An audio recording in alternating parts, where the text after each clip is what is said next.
As far back as I could remember, I'm always taken into my dreams by a big white horse. I follow it with my eyes, and I go in, and it was gray all around me, and then all of a sudden I found myself in a pipe ceremony. Ken Goodwill was doing the pipe ceremony.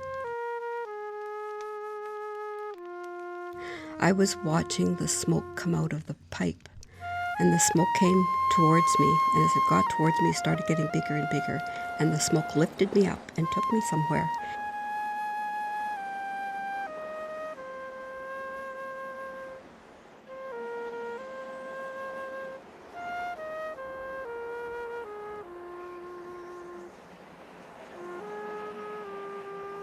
And I thought I saw a big buffalo stand up. You know how buffalo shake their head side to side? I saw it doing that, and I started waving my arms frantically, trying to go backwards because I thought I was going to land in front of the buffalo.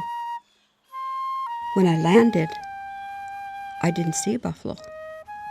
I looked around, and there was a little boy, and he was standing in a pond of water, and it was his hair blowing in the wind, and I thought, well, that must have been what I saw, and thought it was a buffalo. And he was holding his little pants up because he was standing in this little pond of water. And then he went to the side of the pond, and there was red willow growing, and he broke off a little stick, and he come out of the water, and he faced the east, and he lifted that stick up, and an eagle came, and it put something on the stick. I was thinking it was food. And the little boy went over to the magpies, and he gave the magpies the stick. He held out the stick, and the magpies were silent. There was no sound. He held that little stick out to them, and they ate off that stick, and then they started talking. They started talking in their magpie language, and he started talking the same thing back to them. And he laughed as he was talking to them. And that's when this horse, this beautiful yellow horse, come running by. The little boy ran a little ways, and he lifted the stick up. And again, the eagle came to the stick, and this time, this beautiful blue horse ran by. And the little boy went to Prairie Dog, and he held out that stick to them, and they were eating off it. And he talked to them, and they talked to him in their little song, the little voices they make. And he made the same little sound back. And then this little boy held up the stick again, and this time, the horse that ran by was a brilliant red.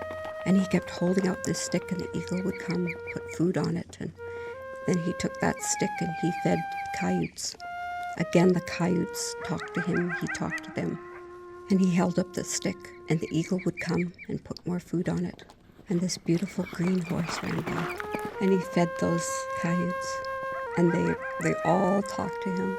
And he made that coyote sound just exactly like them. And he was laughing. He would do it, and then he'd laugh. And he had this really deep, deep laugh that came from somewhere. And then he held up the stick, and the eagle came, and he put food on the stick. And he took that stick, and there was 5 beaver. And they swam up to the shore, and he held out that stick, and he fed them. And they turned, and they swam away, and as they did, they slapped the water with their tails. And as they slapped the water, making that sound, that sharp crack sound, he did the same thing with the stick, made the same noise, and this beautiful purple horse went by.